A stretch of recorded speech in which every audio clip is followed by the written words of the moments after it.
প্রতিনিয়ত মানুষগুলো কই যাচ্ছে, আমার বাবা কই গেলেন, আমার দাদা কই গেলেন, আমার চাচা মামা ফুফা খালুরা কই গেলেন, কই গেলেন। আমার জ্যাঠারে আমি এক সপ্তাহ আগে দেখা গেছি, এক সপ্তাহ পরে দেখছি জ্যাঠা নাই। জ্যাঠার জানাজা আমি পড়াইছি, জানাজার আগে আমি জ্যাঠার কবরের দিকে তাকাইছি, কবর তখন খালি, কবরে তখনও রাখে নাই আমার জ্যাঠাকে। আমি আমার বাড়ির কবর তো কবরের দিকে তাকায় দেখা কিছুক্ষণ তাকায় থাকছি, আর আমি মনে হয় যেন শুনতেছি যে কবর আমারে বলে, আনিস আমার থেকে কয়টা মাটি আমি তোমার জ্যাঠারে বানাইতে দিছিলাম, আজ আমার মাটি আমি নিয়ে নিলাম।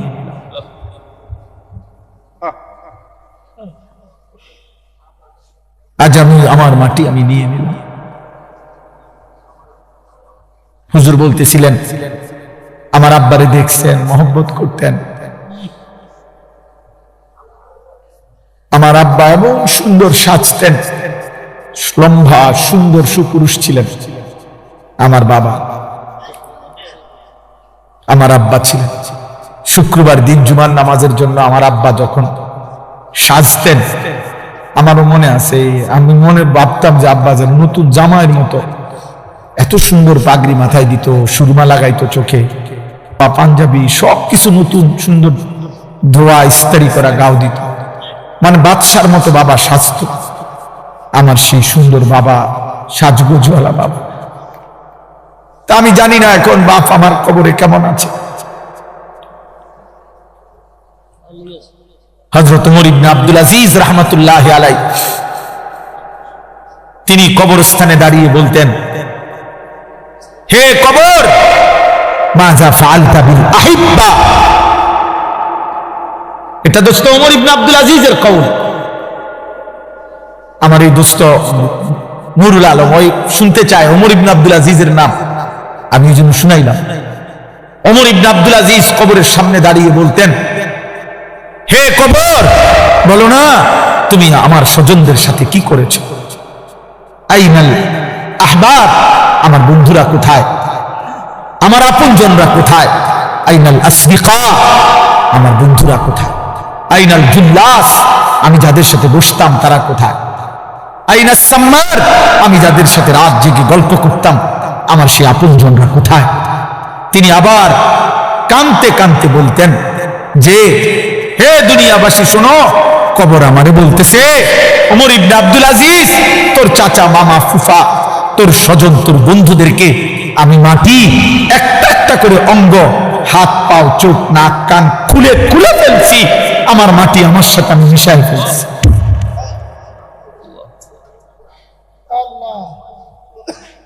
আমার মাটি আমি আমার সাথে মিশাই ফেলছি। দোস্ত আমার, বন্ধু আমার, প্রিয় নওজোয়ান, তুমিও থাকবা না আমিও থাকবো না, তুমিও থাকবা না আমিও থাকবা না। উনিও ছিলেন, এখন নাই। আল্লাহ তাআলা বলেন, শুনে এই মৃত্যুর দৃশ্য, আল্লাহর সামনে দাঁড়াবার দৃশ্য, মৃত্যুর মুহূর্তের স্মৃতি অবস্থা আল্লাহ তাআলা এখানে তুলে ধরছেন। এই জায়গা বড় সাংঘাতিক। আমার একজন আপনজন, আমার বিবির বড় ভাই মাওলানা মুফতি উসমান গনি 2-3 দিন আগে আমার সাথে সফরে ছিলেন উত্তরবঙ্গ। তো এক জায়গায় ফজরের নামাজ পড়াইছে এই 2 দিন আগে। তো ফজরের নামাজে উনি এই আয়াতের এই সাইডটা পড়ছে। উনি যে সময় পড়ছে নামাজে, তখনই আমার কলিজা ছিঁড়ে গেছে যে হায় মালিক, আপনি কি বললেন? ওইখান থেকে এটা মনে হয়েছে যে আমি আপনাদেরকে শুনাই। আল্লাহ তাআলা বলেন, কুল, হে নবী আপনি বলুন, ইয়াতাওয়াফাকুম মালাকুল মাউতিল্লাযী বুক্কিলা বিকুম, আমি আল্লাহর পক্ষ থেকে আমি যেই ফেরেশতা মালাকুল মউত আজরাইলকে দায়িত্ব দিয়েছি, সেই ফেরেশতা মালাকুল মউত আজরাইল তোমাদের প্রত্যেককেই নির্দিষ্ট সময়ে মৃত্যু দিয়ে দিবে। ইয়াতাওয়াফাকুম, তোমাদের মৃত্যু ঘটাবে, তোমাদের জান কবজ করবে আমার হুকুমে।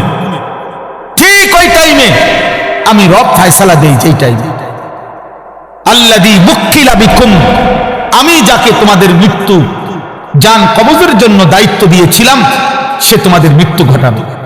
আমি একটু ব্যাখ্যা করুন, আগে তর্জমা বলি। সুম্মা ইলা রাব্বিকুম তুরজাউন, প্রতিটা মৃত্যুর পরে মালাকুল মউত আজরাইল জান কবজের পরে এরপরে কি হবে? আল্লাহ বলেন অতঃপর তোমরা সকলেই একমাত্র শুধুমাত্র আমি আল্লাহর কাছেই ফিরে আসবে।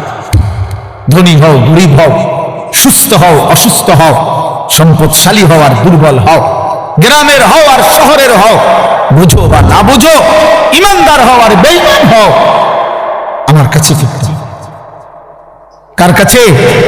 সুম্মা ইলা রাব্বিকুম তুরজাউন। তাহলে দুই কথা বলা হইল।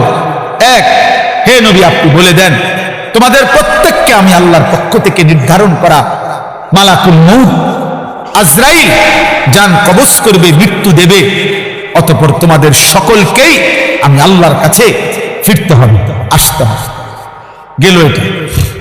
এবার দ্বিতীয় আয়াত আল্লাহ তাআলা বলেন ওয়ালাউ তারা ইযিয যালিমুনা নাকিসু রুউসিহিম ইনদা রাব্বিহিম।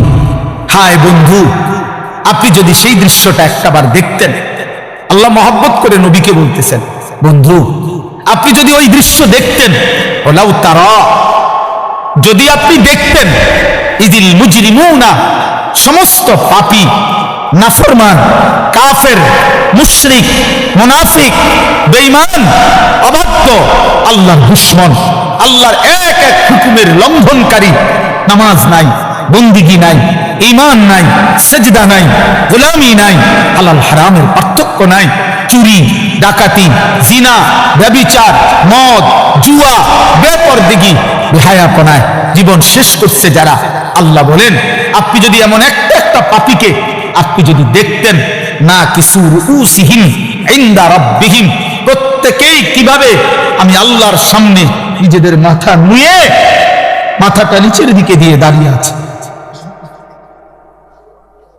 সেদিন আমি আল্লাহর সামনে চোখ তুলে তাকাবে, সেদিন আমি আল্লাহর চোখের দিকে তাকিয়ে একটা প্রশ্নের উত্তর দিবে, সেদিন আমি আল্লাহর মুখোমুখি হলে আমার দিকে চোখ ফিরে দেখবে। খোদার কসম আল্লাহ বলে বান্দা এই সক্ষমতা থাকবে না, এই সক্ষমতা থাকবে না, এই সক্ষমতা থাকবে না। আল্লাহ এবার বলেন তো মাথা নিচের দিকে দিয়ে নাফরমান চোখের পানি ফেলতে ফেলতে বলবে রব্বানা আবসারনা ওয়া সামি'না, আল্লাহ জাহান্নামের দৃশ্য যা দেখার তা তো দেখলাম, যা শুনবার আযাবের ঘোষণা তা তো শুনলাম, ফারজি'না, অতএব মাওলা আপনার কাছে মুখোমুখি হয়ে মাথা নিচের দিকে নামিয়ে অপরাধী হিসাবে স্বীকৃতি দিয়ে আজ শুধু একটা আবদার, আমার একটা বারের জন্য দুনিয়ায় ফেরত দেন, আর একবার আমার দুনিয়ায় যেতে দেন, না আমাল সালিহান, এবার গেলে সত্যি সত্যি আমি নেক আমল করব, গুনাহ ছাড়ব, সেজদা দেব, আপনার গোলামি করব। কেন? ইন্না মুকিনুন, আজ আমি আখিরাত বিশ্বাস করছি, আজ আমি কবর বিশ্বাস করছি, আজ আমি হাসর বিশ্বাস করছি, আজ আমি জান্নাত জাহান্নাম বিশ্বাস করছি। অতএব আপনি আমার আরেকবার দুনিয়ায় ফেরত যেতে দেন। আল্লাহ তাআলা এবার তৃতীয় আয়াত আল্লাহ তাআলা বলেন, আল্লাহ জবাব দিবেন ওয়ালাউ শি'না লাআতাইনা কুল্লা নাফসিন হুদাহা। আল্লাহ বলেন এই বান্দা, এই নাফরমান, তুমি জানো আমি সেই আল্লাহ, আমি তো চাইলে প্রথমবারের দুনিয়াতেই তোমাদের সকলকে সেজদা দেওয়াইতে পারতাম, আমার গোলামি করাইতে পারতাম, আমার বন্দিগি তো আমি করাইতে পারতাম, আমি তো ক্ষমতাবান ছিলাম, আমি তো পারতাম আমার এক সুতা নাফরমানি করে এক ঢোক পানি তো পান করতে পারতাম না, আমি চাইলে আমার বিরোধিতা করে আমার হুকুমের লঙ্ঘন করে এক সেকেন্ড আমার নিঃশ্বাস নিতে পারতাম না, হৃদয়ের স্পন্দন চলতো না, আমি তো পারতাম বান্দা, কিন্তু ওয়ালাকিন হাক্কাল কওলু মিন্নি, আমি আল্লাহর চূড়ান্ত ফয়সালা এটা, লা আমলা আন্না জাহান্নামা, আমি জাহান্নামকে পূর্ণ করব, মিনাল জিন্নাতি ওয়ান নাসি আজমাইন, অগণিত মানুষ এবং জিনের দ্বারা। অগণিত মানুষ এবং জিনের মাধ্যমে আমি আমার জাহান্নামকে পূর্ণ করে দেব। নাউযুবিল্লাহ, নাউযুবিল্লাহ।